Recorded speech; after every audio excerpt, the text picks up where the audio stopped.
The Galactic military outpost on Vzarn 5 was one of the most advanced training facilities in the known universe.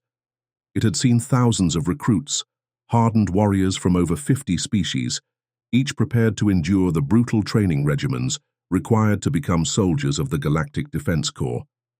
Tonight, however, those recruits were not training. Tonight, they had gathered around a campfire beneath the twin moons, eager to hear the stories of a legend. His name was Sergeant Korlak, a veteran of countless campaigns, battle-scarred, missing part of his left arm, and with an expression that said, "I've seen things you wouldn't believe."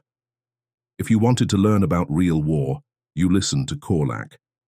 The recruits sat on logs, crates, and overturned supply containers, eyes gleaming with anticipation. "Sergeant, sir," a young Sarnak recruit barked, his forked tongue flicking with excitement. "Tell us of your greatest battle." A Thrin cadet clapped his mandibles. "Yes." The siege of Marduk 7, the Skaldarian uprising.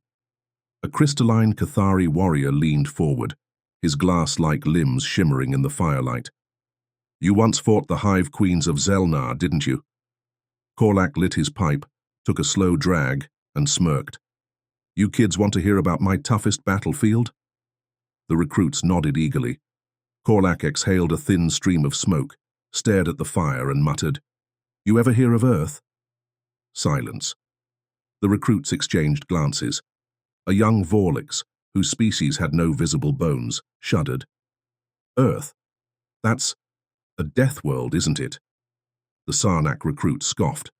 "Come on, it's just another colony world, right? Primitive, sure, but a war zone. I doubt it." Korlak chuckled, shaking his head.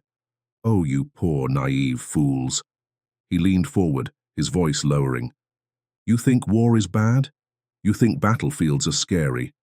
Let me tell you something, recruits." He tapped his pipe against the edge of his chair, letting the embers glow in the dim firelight. Earth wasn't a battlefield. It was worse. The recruits leaned in. Korlak smirked. "On Earth, the air itself could kill you." The recruits blinked. The water was full of parasites that could eat you alive from the inside. A Thrin recruit visibly recoiled. The land? Covered in creatures that could kill you in a single bite. A Sarnak recruit whispered, "What war was this?" Korlak took another slow puff of his pipe and grinned. "Oh, no war. That was just Australia." Silence. Then, panic. A Vorlix recruit made a strangled gurgling noise. A Thrin officer physically clutched his own exoskeleton for reassurance. The Sarnak recruit stammered, "You mean, this wasn't a war zone?" Korlak chuckled. "Nope, just another Tuesday." The recruit sat in stunned silence, and he was just getting started. The recruits expected stories of war. Instead, they got Australia, and that was only the beginning. The fire crackled. The recruits were dead silent, processing the absolute horror of what they had just heard.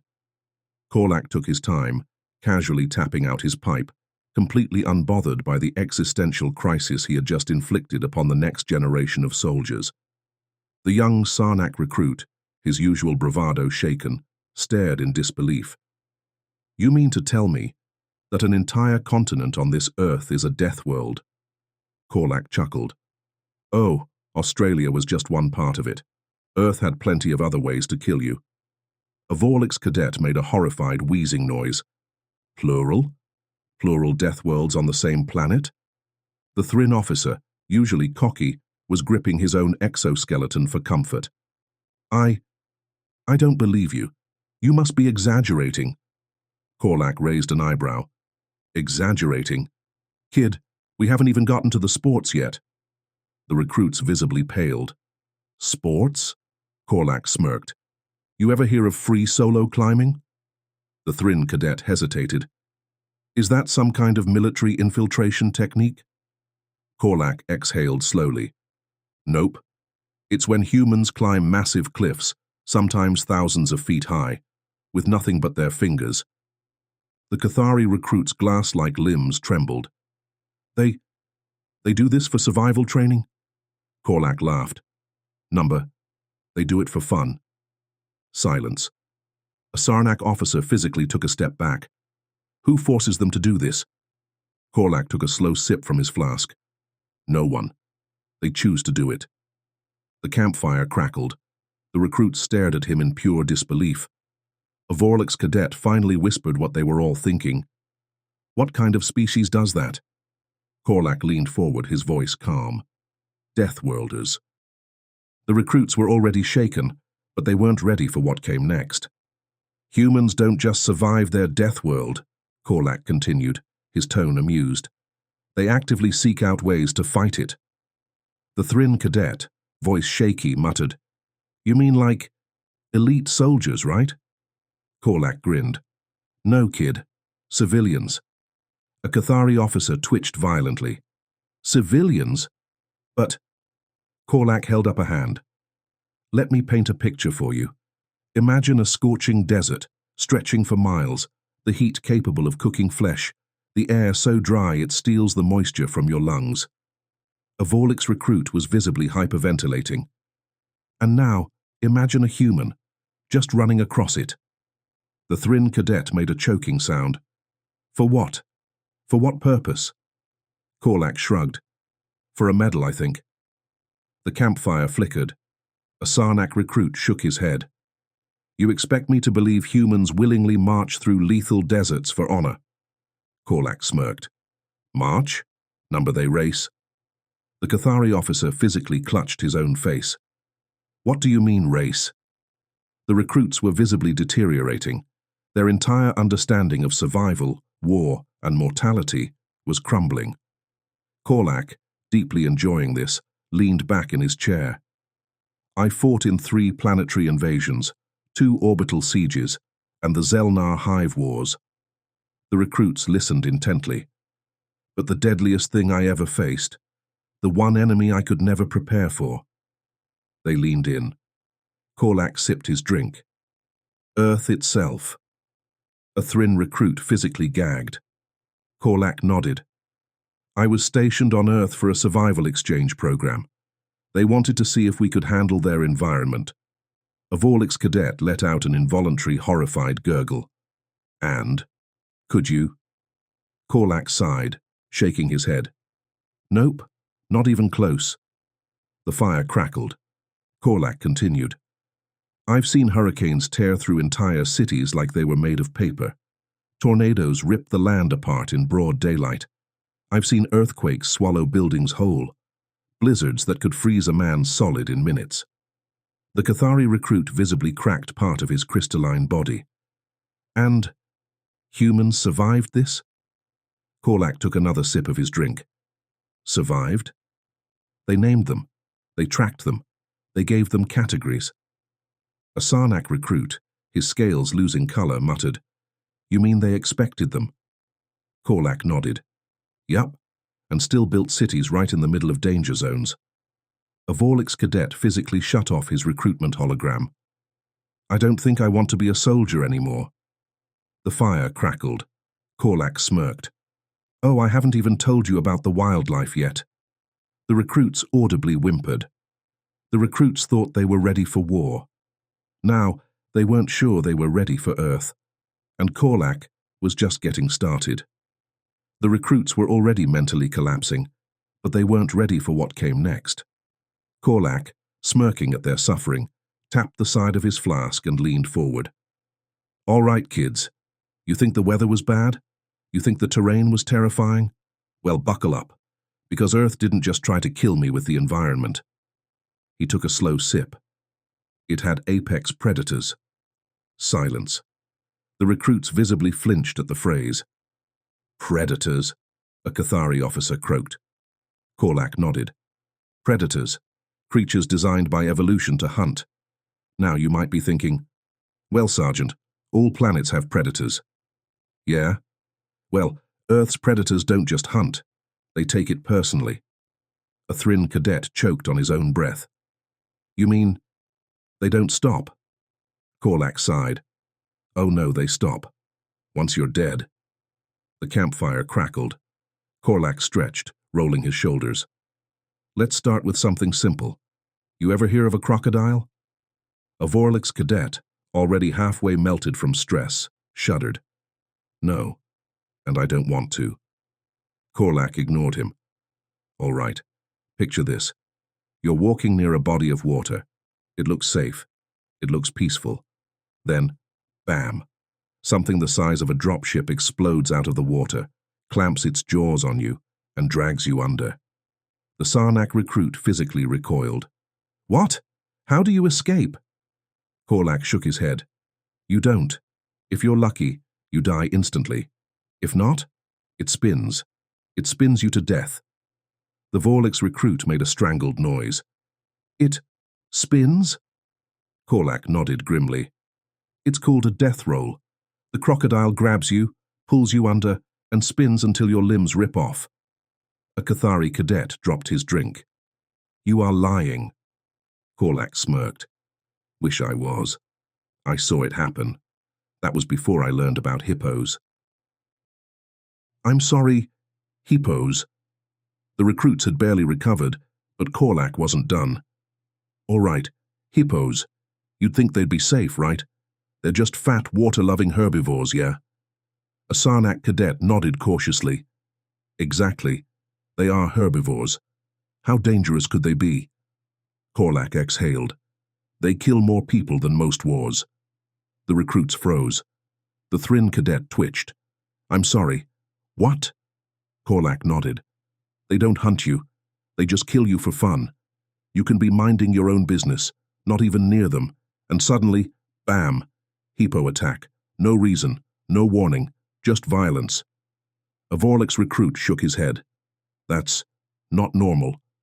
Korlak smirked. Kid, none of this is normal. A Sarnak officer groaned. Please, no more. I cannot take more. Korlak chuckled. Oh, we're just getting started. He leaned in, his voice dropping. Because then, there's the moose. The recruits were already physically and emotionally wrecked. Let me tell you something about moose, Korlak said, shaking his head. A moose is bigger than an assault tank. A Thrin recruit immediately started hyperventilating. Number. Tanks are machines. Machines don't roam in herds. Korlak grinned.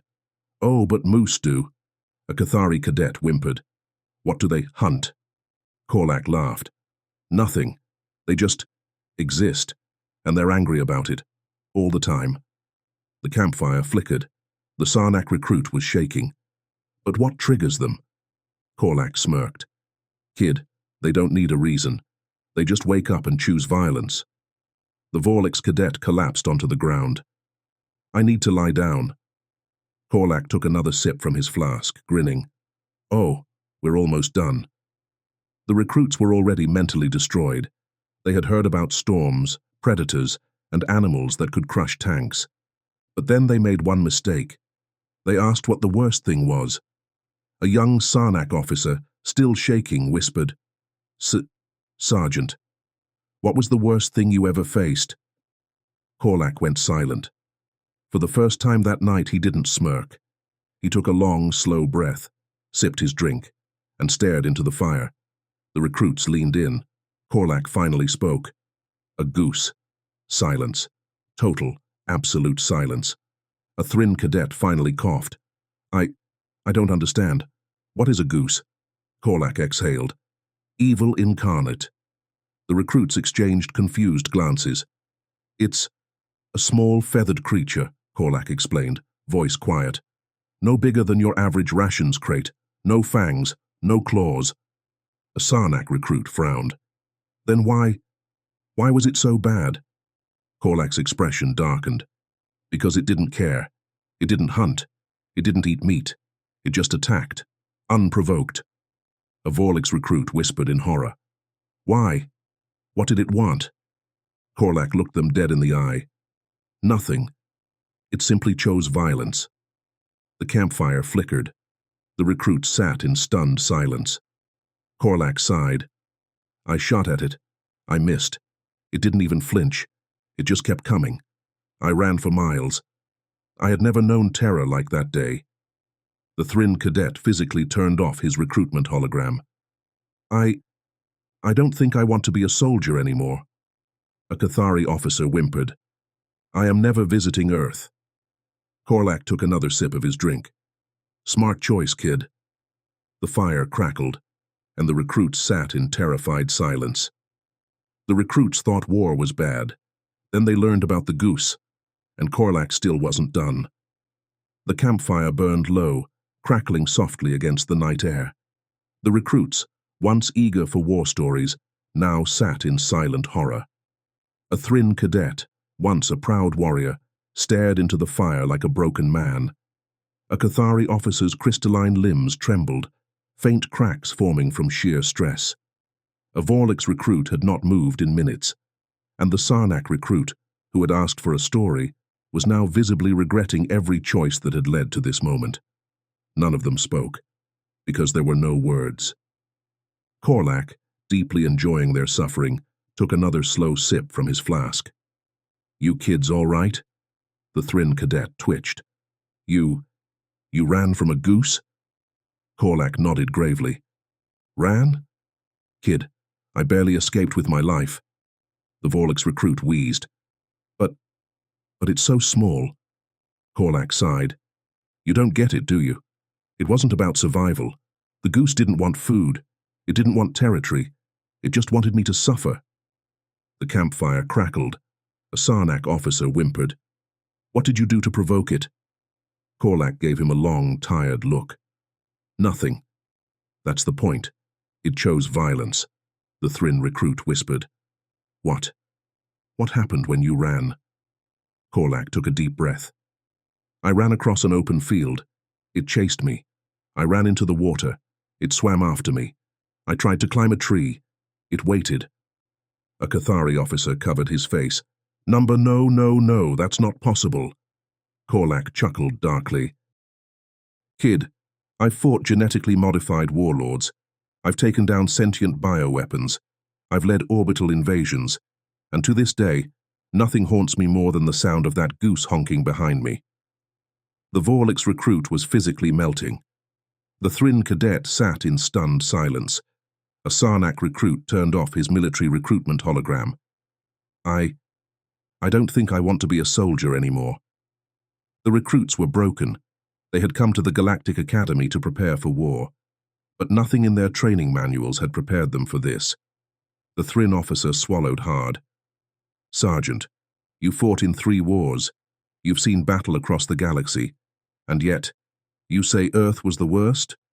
Korlak nodded. Without a doubt. The Sarnak cadet rubbed his temples. But how do humans survive it? Korlak chuckled. Survive? They thrive. They fight the planet itself for fun. And that's the scariest part, kid. Earth isn't their enemy. It's their training ground. The recruits sat in complete soul-crushing silence. A Vorlix officer whispered, What do our wars even mean if humans evolved there? A Cathari recruit stood up suddenly. I need to lie down. The campfire crackled. Korlak stretched his arms. Well, that's enough stories for one night. The Thryn cadet was shaking. I need time to process this. Korlak grinned. Take all the time you need, kid. You're not going to sleep anyway. And with that, the recruits shuffled away, their entire view of the universe shattered. The recruits thought they were training for war. Now, they just hoped never to set foot on Earth. The Galactic military outpost on Vizan 5 was normally a place of strict discipline, rigorous training, and unshakable resolve. This morning, however, everything was different. The recruits who had sat around the campfire the night before, eager to hear war stories, were now changed beings. They moved slower. Their eyes were distant. Their posture was tense, as if they had seen things no soldier should ever see. And in a way, they had. Because they had learned the truth about Earth, and nothing had been the same since. The story spread across the outpost like wildfire. By noon, it had reached every bunk, every training hall, every instructor's office. Humans were no longer just warriors. They were an existential force of nature. Recruits spoke in hushed tones. He said the air could kill you. They raced through scorching deserts for fun. Did you hear about the goose? At least 2 recruits withdrew from combat training. One Sarnak officer stared at the planet list on his datapad, saw Earth, and quietly deleted it. The Cathari strategists began running simulations, not on how to fight humans, but on how to survive them. By evening, the entire outpost had heard the legend of Sergeant Korlak's survival on Earth. But there was one recruit who hadn't heard it yet. A young, fresh-faced Sarnak cadet, too new to understand the sheer horror he was about to walk into. He spotted Korlak near the barracks, relaxing with his pipe and flask. The cadet, eager and naive, approached him. "Sergeant Korlak." The old veteran raised an eyebrow. "Yeah, kid." The recruit stood at attention. "Is it true that you fought in a human war?" The entire courtyard went silent. The other recruits within earshot turned pale. Korlak took a slow sip from his flask, watching the firelight flicker. Then he chuckled. "Nah, kid." He shook his head. "I survived Earth." He exhaled, smirking. That was enough. The fire crackled. The recruits didn't sleep that night. The next morning, the Galactic Defense Corps officially reclassified Earth. It was no longer just a death world. It was now designated as a Survival Hazard Priority 1 planet. A place that should not be approached without extreme caution. A place that broke even the strongest warriors. A place where nature itself was an enemy. And yet, somehow, humans called it home. A few days later, another fresh recruit arrived at the outpost. He was young, overconfident, and full of bravado. He had heard the rumors, but he didn't believe them. So he walked right up to one of the traumatized recruits from the campfire and asked, "Hey, is it true? That old war vet Korlak survived a human war?" The recruit, still haunted by the stories, slowly turned to face him. His eyes were hollow, his voice barely above a whisper. "No." He swallowed hard. He survived Earth. The new recruit didn't ask any more questions. The recruits thought war was bad. Then they learned about Earth. And suddenly, war didn't seem so scary anymore.